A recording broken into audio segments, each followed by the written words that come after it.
Hello, everybody, and welcome to Pink Frog Trans in Spain. My name's Carla, if you haven't seen me before, and if you have, welcome. I've got a very special podcast this week, very special video, and I'd like you to meet Rachael. Hi, everybody. Rachael Hi, is going Carla. to Rachel's going to talk about what she's been through for the last year or so. Basically, it's about top and bottom surgery, but also she'll talk about her story and her journey to this point. So welcome, Rachael. Thank you. We did the podcast together about 5-6 years ago, and we did it for about 2 or 3 years. That's We right. sort of lost touch a little bit about a couple of years ago, but we're sort of chatting again now. Let's start doing a video podcast rather than the old verbal one on Spotify that we used to do. More up to date. And obviously things have moved on. Indeed. So first of all, welcome, and tell everybody a little bit about yourself. Okay, well, as Carla said, I'm Rachael. As you can tell, I'm English. I moved to Spain just over 6.5 years ago, live here full time. And I met Carla not long after moving here. In fact, we were just reminiscing about when that was. Mm-hmm. So Carla and I have actually known each other now for, 5.5 years? Yeah, best part on and off, yeah. which is quite a long time. I'm 59 years old, so I've got a bit of life experience under the belt, as they say. I basically, like a lot of us, knew that there was something different about me from a very, very early age, but we'll cover that when we start talking a bit more. What else do you need to know? I'm separated from my wife. I have 4 children, all grown up. All of my family friends know about my transition, and I can say they all support me wholeheartedly, which is lovely.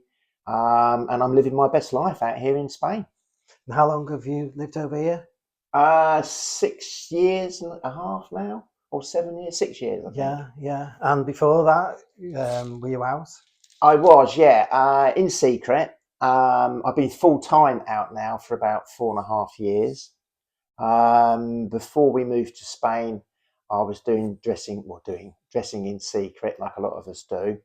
And I was going out, I was driving my car, I was going to clubs, I was going to bars, I was meeting other trans girls, I was meeting people for about 2 or 3 years before I came out to Spain. So when I did move here, I was already relatively experienced in the world of being out, although it was a secret. Nearly got caught a few times. In fact, my very first journey ever out in Britain, I got stopped by the police, but that's another story. And just quickly on that, I thought, oh my God, I think it's illegal to be dressed as a woman when you're not a woman. And I thought I was going to be arrested, but the police officer assured me I was not doing anything wrong or anything illegal at all, which was a relief. Nice to know. It is nice to know. That was then, though. I know things are changing now, not for the better either. So I've been out as Rachael, if you like, probably getting on for over 10 years now. So your decision to go medical, to start medically transitioning? Oh, yeah, that's an interesting one. I think, like a lot of us, when we first start realizing there's something different, we're not sure whether it's a phase, whether it's a sexual fetish, whether it's just something that you just want to do because you want to relax or just go into a different zone mentally. So I suppose 10 years ago, I had no intentions of doing anything in terms of medical, especially not surgical transition. But I knew there was something different about me, and I knew I didn't fit in as a guy. And I always wanted to be a girl, but I was told you couldn't be. So the decision to start transitioning came quite quickly. Once I moved to Spain and I came out to my wife, who I was living with at the time, I took a decision then that I'd like to start transitioning. One thing I had been doing, which I don't think even you know, Carla, is I was listening to an awful lot of hypnosis and meditation material. I was doing that back in the UK as well. And I remember this because I was talking to another good friend of mine, Jessica, who lives out here, who's also now looking at transitioning full time. And she was asking me for advice. And I suddenly remembered I'd had a whole back catalogue of self-hypnosis and self-meditation stuff that I was listening to. So I suppose my transition began mentally before anything. Mm-hmm. So my brain became very female, very feminized very early on in my journey. And of course, that shapes how you think, it shapes a lot of your decisions, it shapes your experiences, it changes your desires and outcomes and wants. So it was quite an easy decision for me to take. Once I was out to my wife and my family, I knew who I was at that point. It wasn't a fetish, it wasn't a phase. This was real, it's who I really was. I realised how happy I was as being me, the true me, and taking hormones to do a medical transition was an obvious thing to start doing at that point. But I must say, at that very moment, I didn't know about surgery. That hadn't really entered my mind at that point. They tell you, don't they, that it's a fetish, that there's something wrong with you if you go on social media or you read any of the right-wing newspapers or magazines or whatever. They bring stuff like that up. So you sort of you hit with that anyway as you go on your journey, don't you? And you have to fight that as well, because they're obviously they're telling lies. Exactly. So it's not you. So you how did you access hormones? Okay. At that particular time, we'd only just moved to Spain, and as a lot of people may know, there's quite a process to become legally resident in Spain, which of course has become more complicated since Brexit. However, like yourselves, we were lucky to do it before Brexit, but it was still involved with a certain amount of red tape. So I wasn't on the medical system per se here in Spain, so my only option was to go private. And I contacted several institutions in the UK. I didn't even think about Spain at that point in time. Even though we had private medical insurance, it didn't occur to me that it would cover it in Spain. So I sought out a UK private clinic, and I found quite a well-known one that I went to at the time, Gender GP. And I know lately they've come under a lot of scrutiny for various reasons, none of which are true or I agree Mainly with. because they're in the UK. I was just going to say it's because of where they are. And I've got nothing but admiration for Gender GP and Dr. Helen Willoughby. What she's been doing is fantastic. She's a lifesaver in many respects. So I completed an online questionnaire, had the telephone interviews, did the Zoom appointment, did the blood tests, submitted all the paperwork. And I did all this without my wife even knowing that I was doing it. And for those who know me, and Carla knows this as well, I've always come from the mantra that it's easier to get forgiveness than permission. We've had that discussion. We've had that discussion. So I'm a little bit. And we disagree on it as well, don't we? We do. So I'm a little bit of a rebel. So I thought, well, if I'm going to ask my wife, should I do this? She's going to say no. And I'm kind of like damned then at that point. So I went ahead and did it anyway and kept it secret.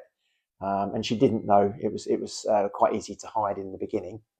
That being said, there were some physical changes going on in my body after a relatively short period of time, which became increasingly difficult to explain away and hide. I think the most common one was, we're at the beach one day and it was, why are you growing breasts? To which I really couldn't answer. But there we go. I mean, I speak to a lot of trans women and quite hidden ones, and they often say it's almost like having an affair, isn't it? You're keeping that secret, but it's not as, in one way it's not as bad as having an affair, and in another way it's much worse. It's much worse. So yeah, I could see that. Oh yeah, that was quite funny. Yeah. So that's quite costly. You pay a monthly fee, don't yeah, you? it was expensive. I mean, of course, they don't tell you all the other fees, but you pay a monthly fee just to be a member. Like all of these things, you pay a fee every time you have an interview, whether it's online or the Zoom call or whatever. Yeah. You then pay a fee for every time you want a prescription, which of course is every month. Then you have to have a mandatory catch-up consultation every 3 months. And guess what? You have to pay a fee for that. Yeah. And the list goes on and on and on. So you need to read the small print with these companies, and they're all the same. And they've got to make a living and they've got to cover their costs, so it's fair enough. Because we want them to remain in business. But it is a very costly way of doing it. Obviously, if you can get it on the healthcare system, it's generally free. But of course, the price you pay there is waiting lists and time. Yeah. Especially in the UK, it can be 7, 10, even longer years to even get an appointment. So with going with someone like Gender GP, it's instant. You decide you want to do this. straight away they book you in for an appointment, and within a month you're on the program. So it's like what puts a lot of T-girls, trans women, people off, isn't it? The cost. It's just costly, which is a shame, because people are waiting 7, 8, 9 years in the UK to get what you got in quite quickly. And there's other costs as well that you have to bear in mind, because once you start this journey, certainly for me, you'll want to do other things. So hormones is where it starts. Then I wanted to get rid of my body hair, so then you have laser hair removal. Then I wanted to get rid of my facial hair, so there was a cost for that. And the list goes on. I need better wigs. I need to grow my hair out. I need girly glasses. I need to buy makeup. I need to buy clothes. And all of a sudden, you're looking at a full mortgage payment almost, just for your hobby, if you want to call it that, at that time. So it is very, very costly. So I mean, there's thousands of us that go through that sort of that hurdle anyway. But what we're here to really talk about is the last year. Oh my goodness. So you decided, how long ago was it you decided you were going to get your top surgery? I mean, we talked about it, didn't we? Interestingly enough, we did. In fact, the decision to do that actually came through talking to you. I went with you to a private consultation a few years ago. You did. We went to a private consultation, and I was going to talk to them about my facial surgery and my breasts. And ironically, that is the hospital I went to in the end for my surgery. Yeah. But if you remember, when I went there 3 or 4 years ago with you, they got it all wrong. They got my name wrong. Yeah. They instead of sending me the estimate, they said your operation's booked next week. And I thought, I haven't even had your quote yet. How quick is Oh my God, talk about service. But it was a bit scary, really. So it kind of put me off. But the actual decision to have top surgery came out of a conversation with you in your bar here. You hadn't long got the bar here sorted, and we're having a party. And I was talking about getting my transition off, and I think I was going to do something different. And you said, surely if you're going to do this, the first thing that you will do is change your name and then get your boobs done. And that resonated with me. Right. So I went home and actually thought about that and thought, actually, what you're saying makes sense. Get my name done, because I'm living as me anyway, and then get my boobs done. So that's kind of what urged me on to do it. And also, we have to respect the effects of the hormones, because at that point I'd started to grow breasts. What I didn't know, and what they don't tell you on a lot of these treatments, is that as well as taking estrogen, you can take progesterone as well, which is optional. And there's a lot of bad press about progesterone. I can't even pronounce it. But it's very rare the side effects can affect you, but you have to check. But basically what the progesterone does is it turbocharges the estrogen. Right. And if I'd known that, because I was on estrogen for 4 years before I started taking progesterone. So it wasn't until the last 2 years of my journey on hormones that my breasts really started to grow. Had I took the progesterone at the beginning with the estrogen, they would have grown a lot quicker. But it's amazing what you learn in hindsight. So that is something I can pass on to you and anyone else. Think, great. If you get the option to take both, if your bloods come back that you can, then my advice would be then give you a quicker result. But last year, I was very fortunate in the sense that I met somebody very special. My wife and I had split up for 2 years previously. I wasn't particularly looking for a partner or a boyfriend, but I met a very nice man called Terry, who had apparently been stalking me for 4 years on social media, which was an immediate red flag, I must admit. I thought, oh my God, he's a stalker. And he is a stalker, but a nice one. Anyway, eventually he persuaded me to meet him. I met him and we got on very well, very friendly, very lovely guy. And my experiences of most of the guys out here at that time was quite poor. The way they treated me was awful. They all wanted one thing. Terry was different. He was interested in me as a person and he wanted to help me on my journey. And we started seeing each other and dating each other. We became quite close. And I wanted to have my eyes tattooed, my laser tattooed for the eyeliner on my eyes, because I'm a terrible one for not taking my makeup off when I go to bed at night. And then you wake up in the morning. If you've ever done this, you wake up with your eyeliner still on, you can't see, and your eyes are purple. It stings like hell. I've done it loads of times and I still do it. So I thought, if I get the makeup tattooed on my eyes, I don't have to take it off and I can go to bed and still see in the morning. And we went to the hospital, and Terry went with me, and he said, "Look, I'll pay for your tattoo." Anyway, when I got to the tattoo place, they said, "Oh, we can't do it because you've got hooded eyes." Or or I can't remember the name of it now, Belfamrenia or something like that. So they said you need an operation on your eyelids to lift the baggy skin off, because if you have the tattoo done, you won't see it, and we can't do it anyway because there's too much excess skin on the eyelids. So we asked for a quote for that, and while we were in the hospital at the consultation, I said out of interest, "Do you do breast augmentation?" And they said, "Yes, we do." And I asked them what the procedure was, and they said, "Well, obviously you come in and you're under general anaesthetic and you stay overnight." Whereas the eye operation was an outpatient on a local anaesthetic. And I can't even put contact lenses in my eyes. And I thought, there's no way I'm going to be conscious during an eye surgery. I can't do it. So Terry then said, "Well, what if we did the breasts and the eyes together? Would Rachel be under a general anaesthetic for both of them?" And the doctor said, "Of course, we can do both together. It's actually cheaper because you're paying for one hospital appointment, you're paying for one consultation with the surgery, you're paying for one lot of anaesthesia. So it's a lot cheaper, and you will be put under a general." So we agreed to do the two together, and he very kindly footed the bill for me, which was very nice of him. So thank you, Terry, if you are watching. Love you lots.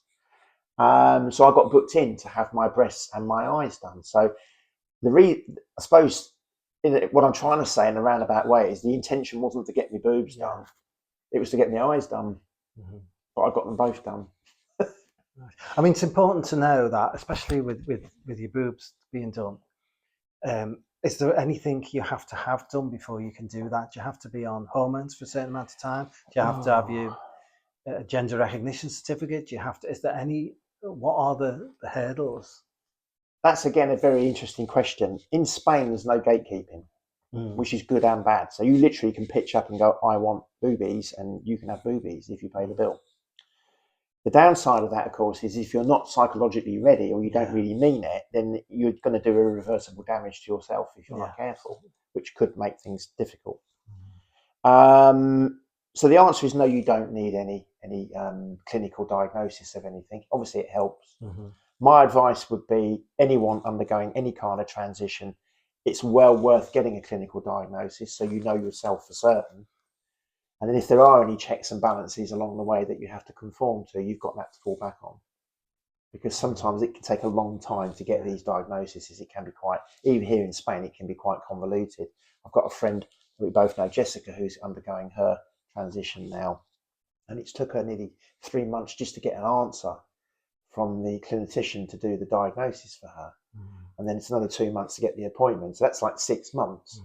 So if you do get to a point of your transition and you find you need that bit of paper, you don't want to wait another 6 months. So if you can get it done early, get that bit of paper done. There's no time limit on it. Once you get the diagnosis, you've got the diagnosis. So I'd advise you to get that, but you don't need it. In terms of hormones, again, as far as I'm aware, and I'm not a medical expert, there's no prerequisite, but what I was told was be on estrogen for at least 2 to 2.5 years to get some breast growth. Because at the end of the day, the surgeon's got to work with something, and ultimately it depends on how big you want to go. So if you've got no breasts at all, no boobies at all, and you want to be a D cup, you're not going to be able to realistically do it because there won't be the flesh there to work with. I was quite fortunate that my breasts had grown because I was on hormones for 5 years before I went and had my breast operation. So I was already at a B cup from the growth that I'd had. So to go to a D, which I've got now, was quite straightforward. It wasn't a major hurdle.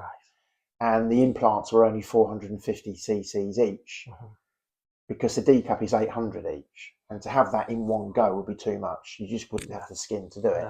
So there are a lot of bonuses to being on hormones to begin with because you get that extra bit of growth to start you off. So we'll jump forward then to the actual event.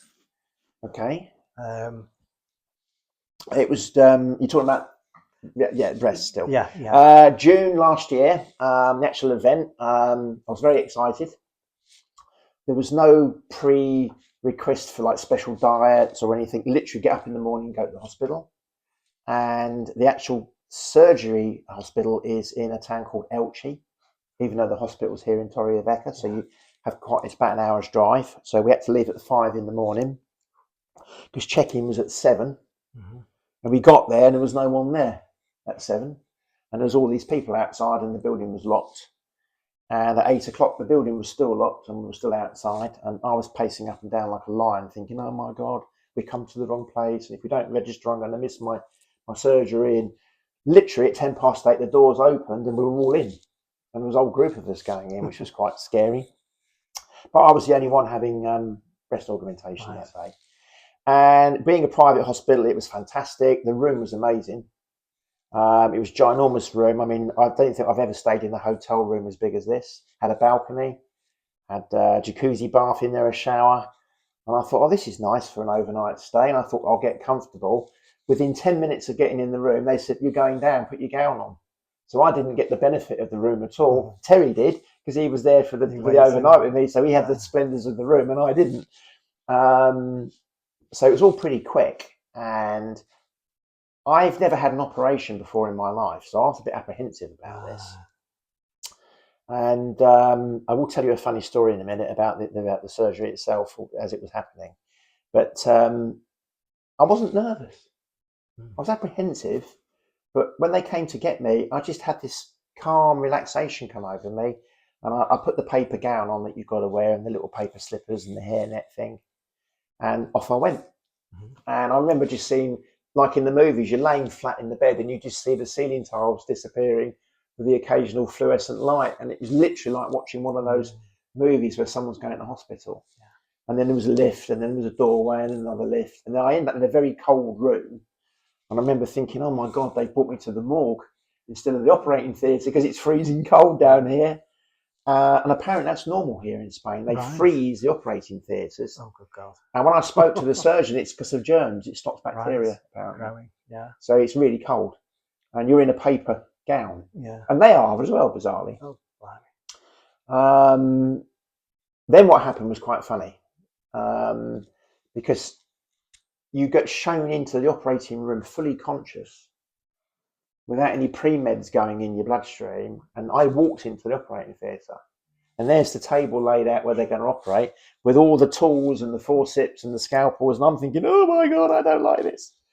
And I was greeted by my surgeon and the anaesthetist and they put the cannula in ready for the anaesthetic.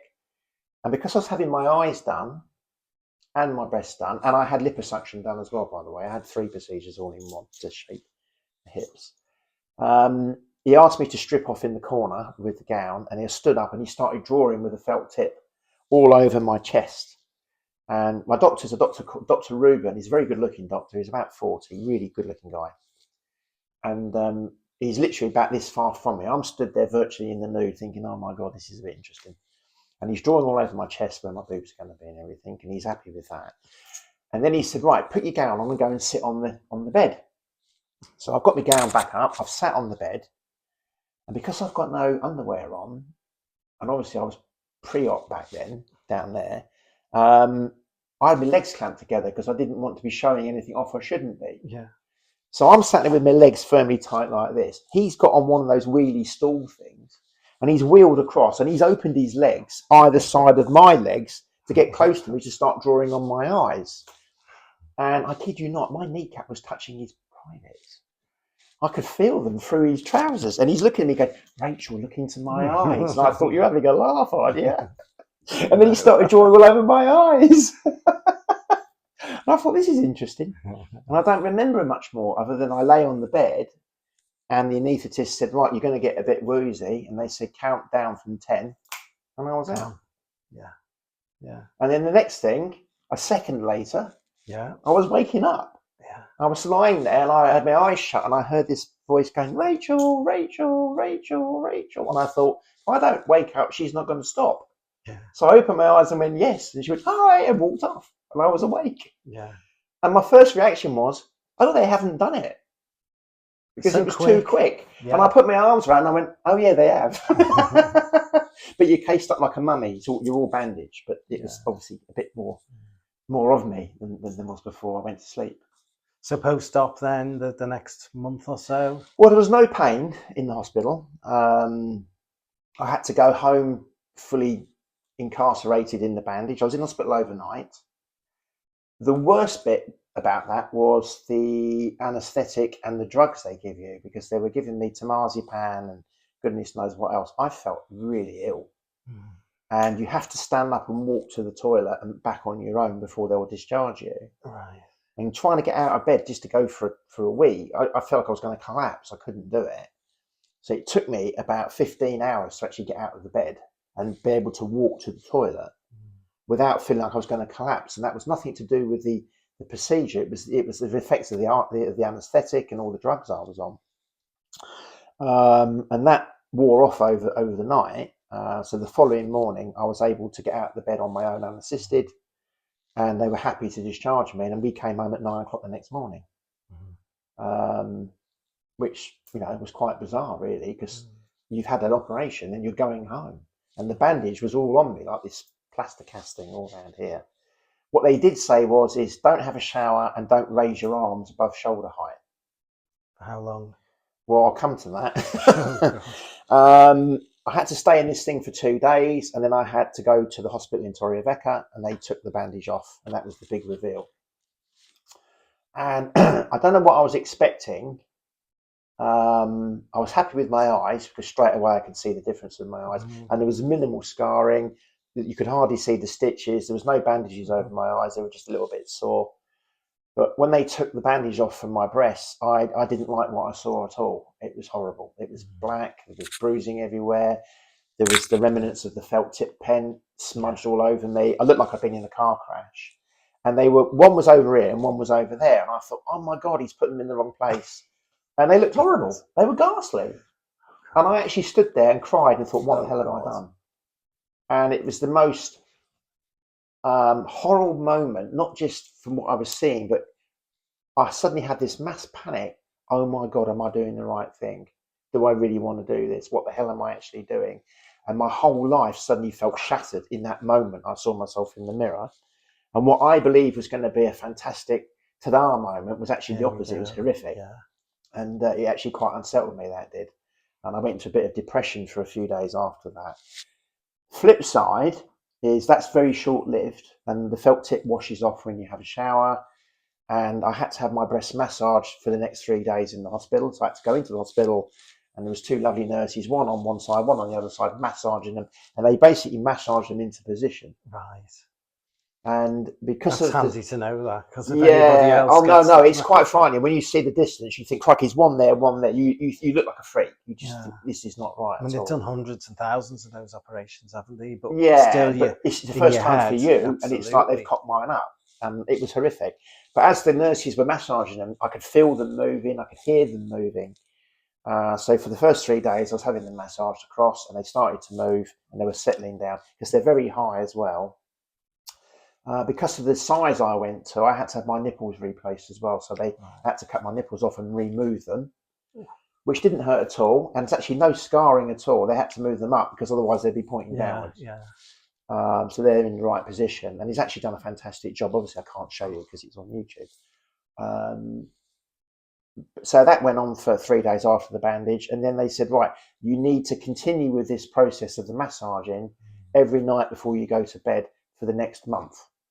But you can't do it yourself because you can't raise your hands above your shoulders for a month, and you have to lay down. So literally, whether you're stood up or laying down, the high you can only go to this high with your hands because of straining you. Because they do a cut underneath, and that's where the wound is, and the skin's very tight when you first have it done. It hasn't grown, and it's stretched. So if you overexert, you will rip the wound, and that'll be horrific. You're back in hospital.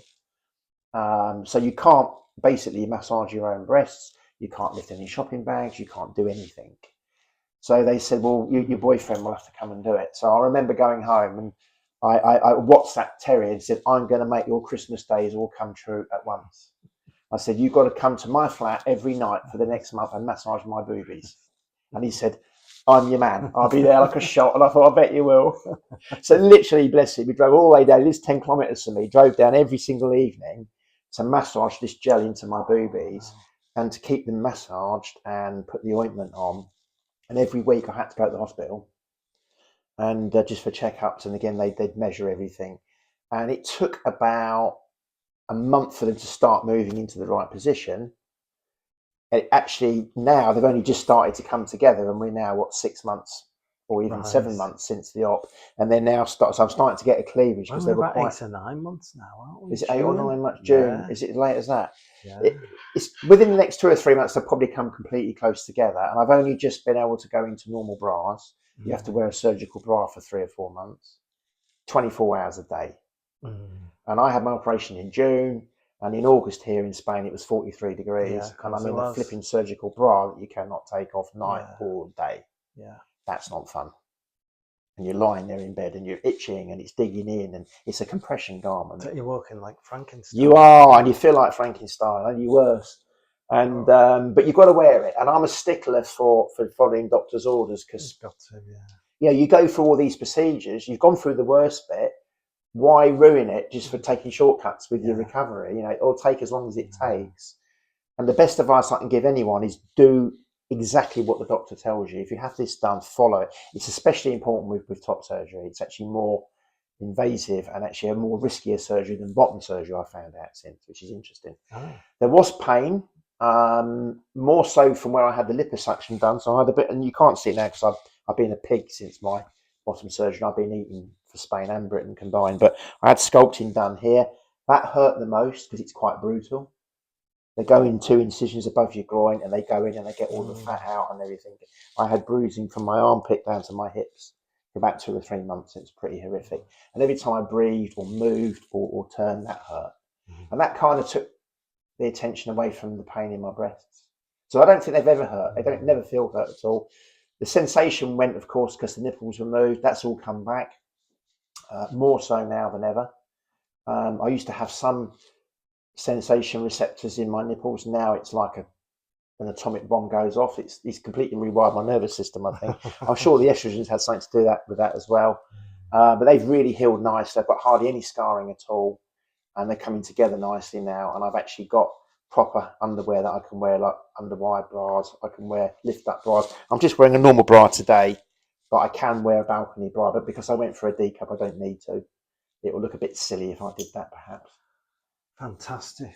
Well, in part 2, we are going to explore down below. Oh my goodness. So, stay tuned. So stay tuned. What we will do, we'll put part 2 out later in the week. So thank you. So from me and Rachel, bye. Pink Frog Trans in Spain, goodbye. Thank you. Bye.